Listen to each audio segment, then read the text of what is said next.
Hello guys, so meron tayong calendar dito. Binigay lang to sa group, sa kabilang group. Ibibigay ko na lang din, tapos gagawin ko na lang video para merong explanation. Okay, so 6 pages ito, Apricot Flower 2024 calendar. Ayan. So 2 months siya sa isang papel. Landscape ito pag ni-print mo. Maganda ito dahil meron pa siyang memo, pwede pang pagsulatan ng customer mo or ikaw pang personal use or pwede rin naman pambenta kasi tingin ko naman malinaw lahat ng mga image niya at maganda rin yung pagkaka-design niya. Okay, so 6 ito. Ayan, so download nyo na lang. Lalagay ko na lang yung link dyan sa comment. I-download nyo na lang tapos i-print nyo na lang.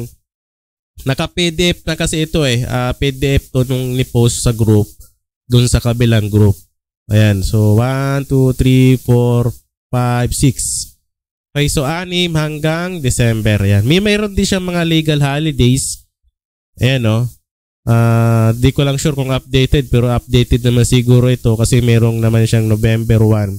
Doon sa mga nakalendaryong nagawa ko ay walang November 1. Pero okay lang din naman, di naman nalata yan.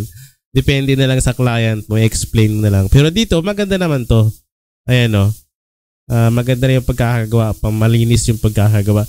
So dito, pag na-open mo siya, yung PDF niya, ang gagawin mo dyan, makikita mo naman sa bandang taas, click mo na lang yung print. Tapos more settings, piliin mo kung saan mo siya i-print, tulad nito sa A4 size. So click mo lang yung A4, tapos fit to paper, ayan, pwede rin fit to printable area or default. So nasa sa'yo na yan. Tapos click mo yung kung ano yung printer na gamit mo. Okay, na color, dapat color para maganda yung pagkaka-print. Tapos print. So yun na yun. Okay? So lagyan mo na lang siya ng ng header niya, yung design sa taas, yung may picture. Kasi landscape ito Tapos lagyan mo na lang din ng kung meron kang wire binding machine, pwede naman. Tapos kung wala naman, pwede naman siguro stapler mo na lang. Diba? Yun naman ginagawa ng iba dyan. Ini-stapler lang kasi wala silang wire binding machine. Ayan. So gamit ka na lang A4 size na hard copy. Ang gamit ko ay 70 GSM na bond paper. So yung kasi yung magandang quality para sa akin. At the same time, katamtaman lang din yung presyo niya. Okay, so download nyo na lang guys. At pasalamat tayo dun sa nagbigay ng ating mahagamit na calendar.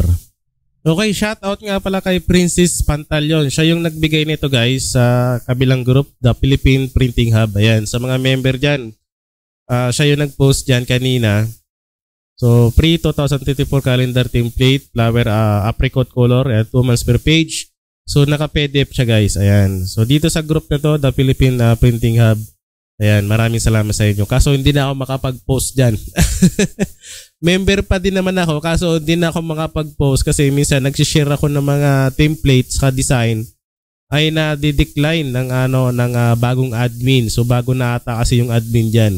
Yan, pasensya na sa ating mga admin diyan sa Philippine Printing Hub. At pasensya na rin sa mga member diyan. Hindi niyo na makikita yung mga pinopost ko mga pre-template ready design. Ayan. So okay lang naman 'yan. Ganun talaga. Siguro may sarili silang rules diyan. Okay?